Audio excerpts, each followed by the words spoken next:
As a follow-up to the video that I posted a couple weeks ago, 2 or 3 weeks ago, depending on when this video posts, the Radioddity DB25-D is one of the newest dual-band mini mobile radios on the scene today.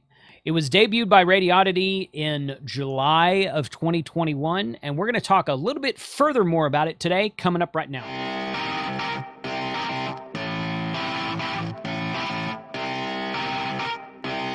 Shut up and sit down. Ham Radio 2.0, where we do reviews, news, and how-tos of things that are new in amateur radio, which this radio certainly qualifies for that. My name's Jason. I'm KC5HWB. Thank you for joining the channel today. A couple weeks ago, I did a video, which I'll post right here with a thumbnail, about the new Radioddity DB25. 2 quick points about that. Number one, this is not the first version of this radio. It's actually the 3rd version. Some people came along and commented that Radioddity, the RT73, was an already existing version, and this was a rebranded version of that. That is incorrect. Actually, the first one that was out was a model made by Kydera. The Kydera KYD CDR300UV. Now, that model came out a year and a half, maybe even a couple years ago. I actually have one. I got it. I put it together. I tried to program it. It was very full of bugs. The firmware was terrible. The programming was terrible. So about a year later, Radioddity basically copied the same thing. And from what I can tell, they didn't really make many changes to it. And then finally, Radioddity comes along in summer of 2021, releases a new version with that's branded by their name, puts a bunch of extra stuff into it, such as APRS, transmit and receive on analog, expands the contact list to 300,000. And around about that time, when they went back to the manufacturer, because Radioddity don't manufacture this, so Radioddity went and asked for these updates, which then they gave to all the other manufacturers as well. So now basically they're kind of all the same radio, but Radioddity was the first one to come up with a lot of these updated changes. And quite frankly, if you're going to buy from Radioddity or Kydera, you're going to have to deal with China as far as customer support. Radioddity has stellar customer support and targets United States amateur radio operators. So you're going to get a much better support structure buying from Radioddity. So if you're interested in that, I do have a link in the description below with more information. Leaving that aside for the moment, we're going to program the radio today.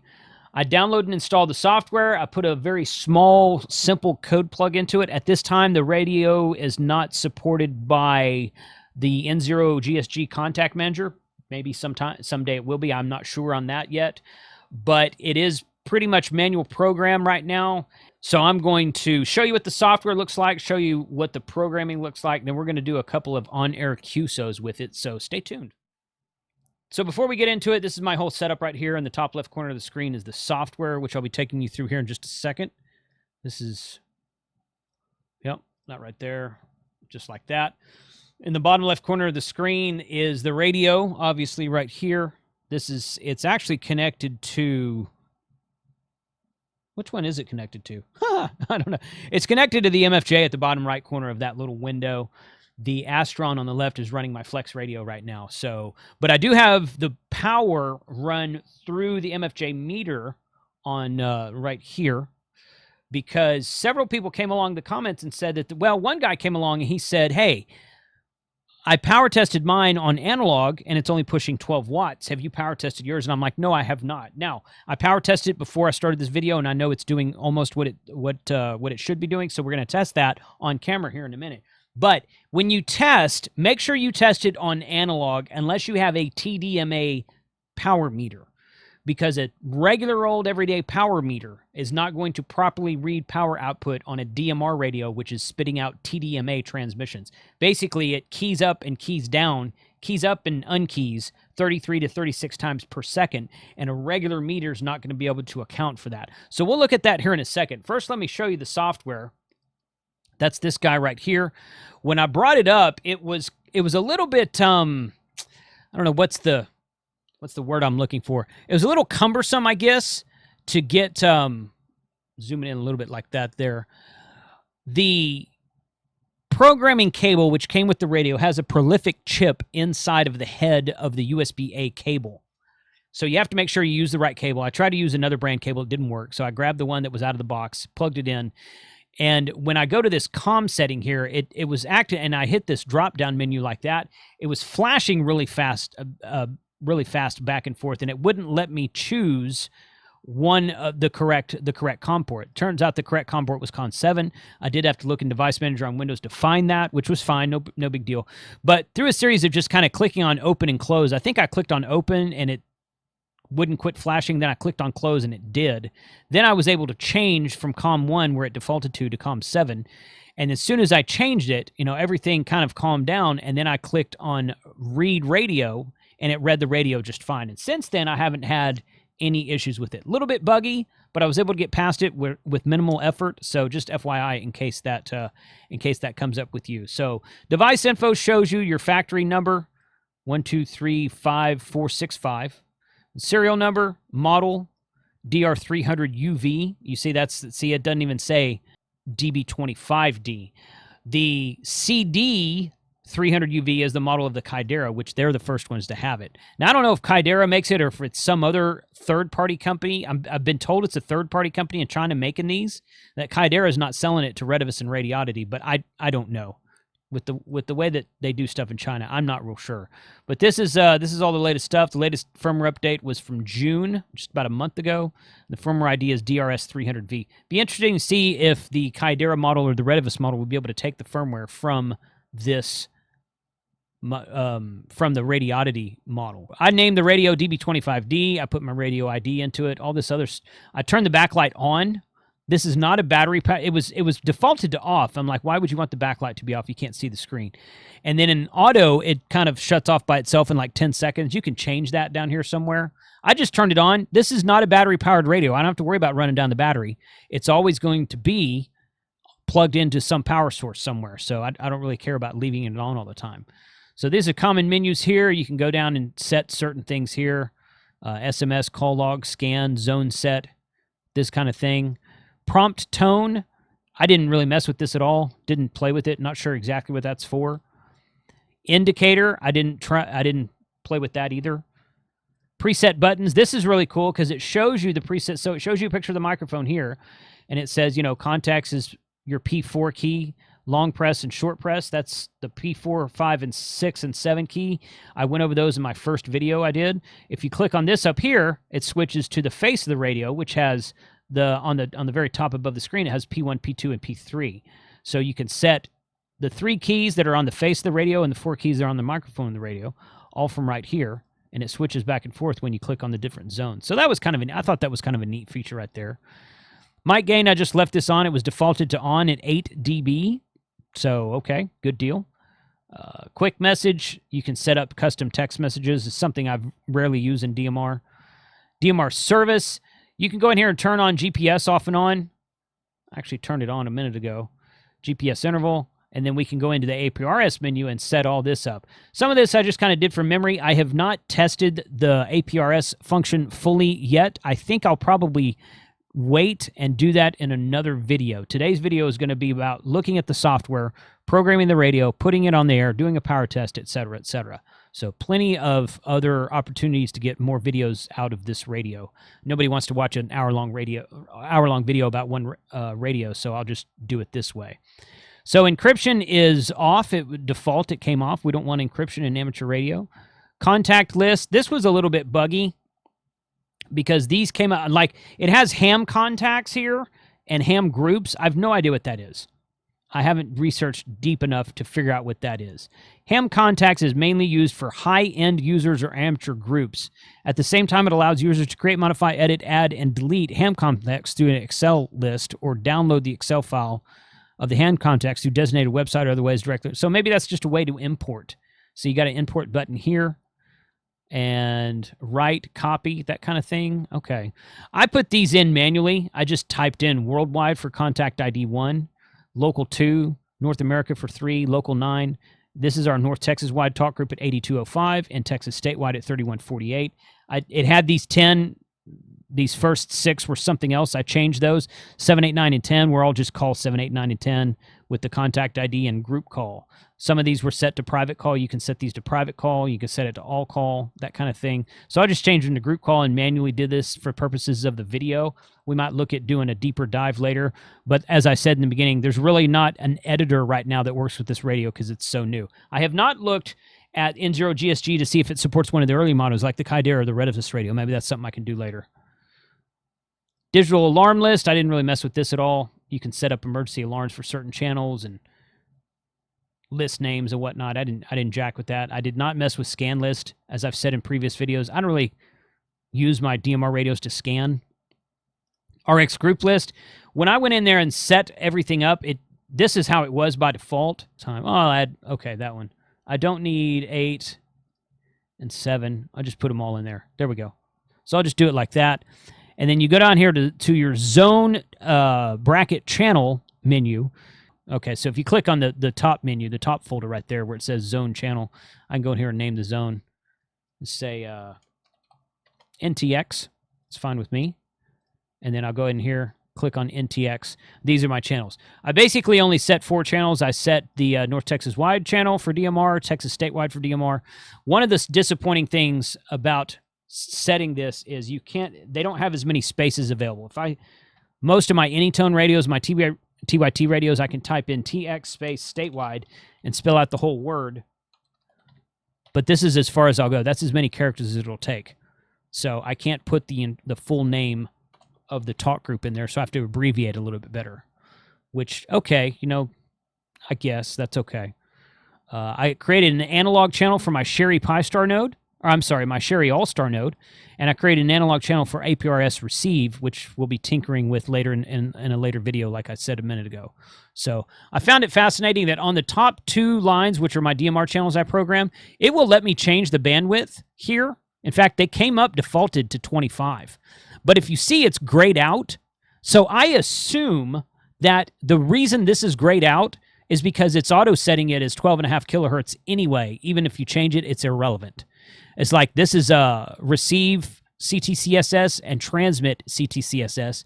You can set those, but since they're grayed out, really, the menus still work, but the fact that they're grayed out tells me that they're really kind of turned off. This one here that's not grayed out, I could set to wide and narrow, and it's bolded in black. And then, of course, I can set CTCSS tones for analog channels.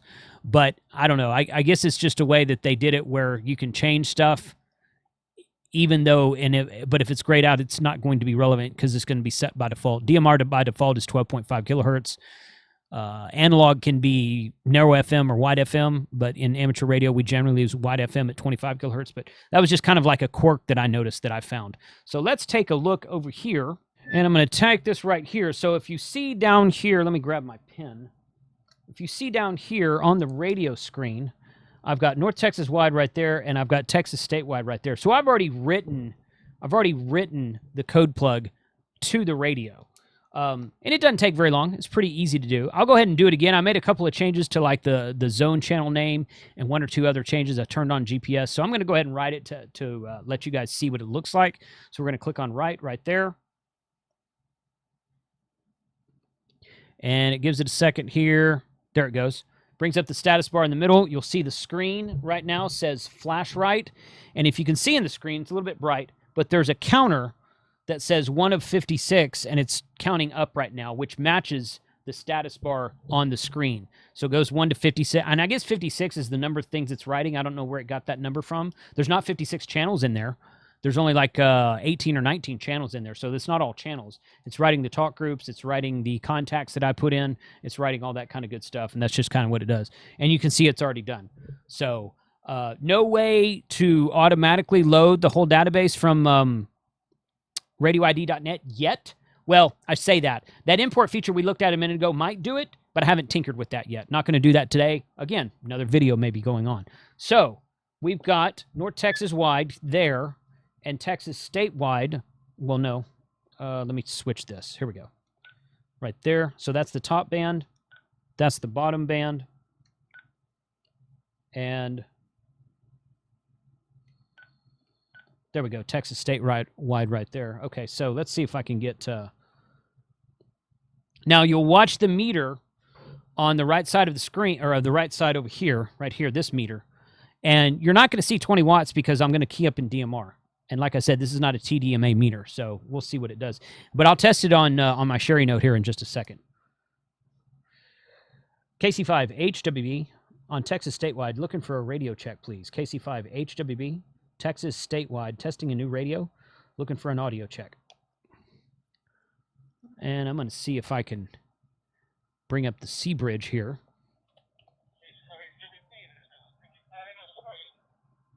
Okay, the sound is coming out of the speaker, or the microphone, the speaker mic, I should say. All right, good afternoon. Yeah, KC5 HWB. Just doing a quick audio test on this radio, wondering how it sounds to you.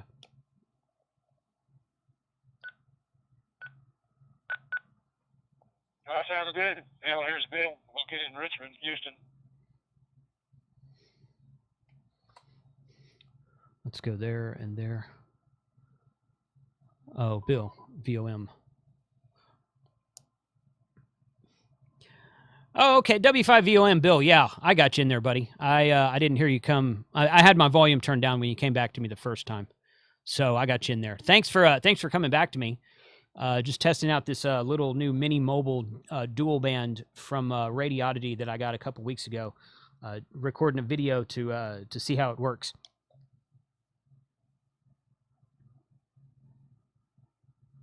Well, that's good audio. Good audio coming this way. It doesn't have a lot of low end, so it's very clear and crisp. So I'd give it an A+. Go ahead. Okay, that's good to know.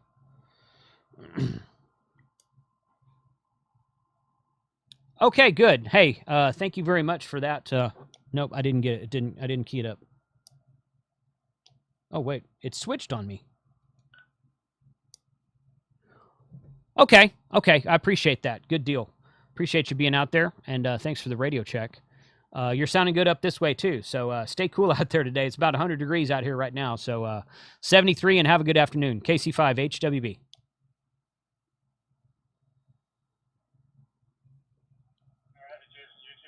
It's coming out that speaker also. Give me a call on the Richmond machine. It should make a good bit of the trip to Galveston. Go ahead. KC5 HWB W5. Okay, so there's that. Good audio reports. 7-3. Take care. The audio is coming both out of the microphone, which I held that in front of this microphone so that you guys could hear it better, but it's also coming out of the front-firing speaker on the radio itself. So I wonder, and I haven't dug real deep into this, but I wonder if there's a way to turn off the speaker mic. I've said in previous videos, I don't really care for speaker mics on mobile radios.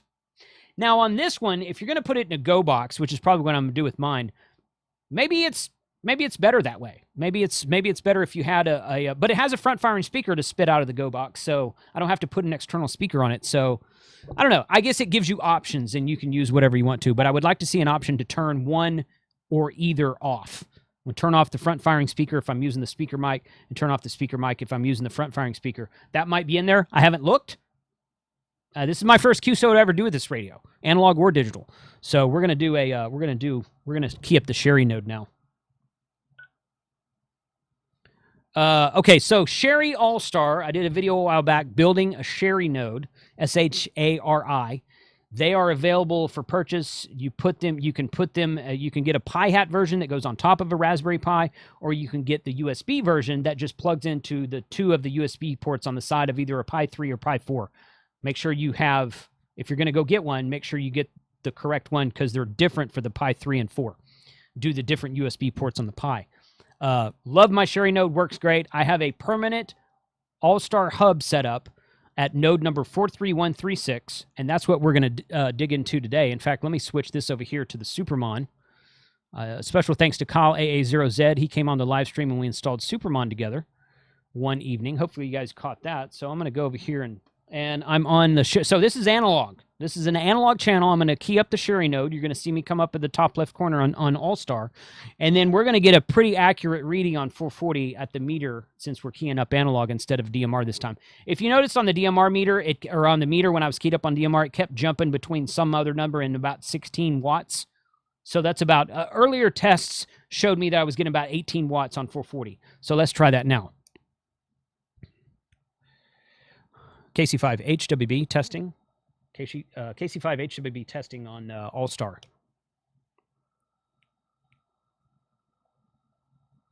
All right, so it is not keying the All-Star. Let's see if I fudged something up with that. Ah, that's what I did. That's what I did. So I was showing you guys the CTCSS, and I accidentally turned it off. That's my fault. But you saw the meter just now. It was kicking, what, 22 or 23 watts, something like that? I kind of glanced at it for a second. It's more than 20 watts. So if you've gotten one that is not doing, I'd say at least 18 watts, it's advertised as a 20-watt radio. So we should be seeing 20 watts on both 2 meters and 440. I will test 146.52 here in a minute. You should be seeing that. You should. Somebody came along and said that they only were getting 12 watts. Now, it shouldn't be that low. It shouldn't be that big of a difference. And there it is. KC5 HWB on All-Star, 24 watts.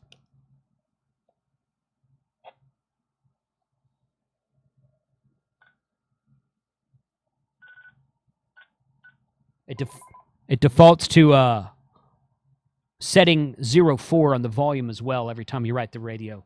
Maybe there's a setting in there for that. Haven't looked at that. Okay, you can see 24 watts right there kicking, 446.5 megahertz. KC5 HWB testing on All-Star. So we're kicking about 24 watts on UHF analog. So let's try, in fact, you know what? I'm going to have to, well, no, I can do that. I can do it this way. Let's see what keying up on 144.39 does. 17 watts. 17 watts on 144 on 2 meters, 144.39. So what I can do is I can go in here and set an analog 146.52. I didn't think to put 146.52 into the radio before when I was doing the code plug, and this radio does not have a VFO. So I can't do it from the front panel. That's one drawback. One drawback is that it doesn't have a VFO. So, okay. Well, you know what? You can't have everything in one package. At least not yet.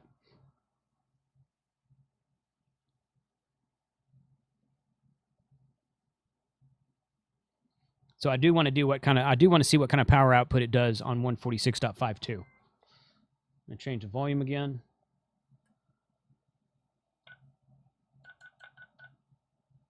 The 9.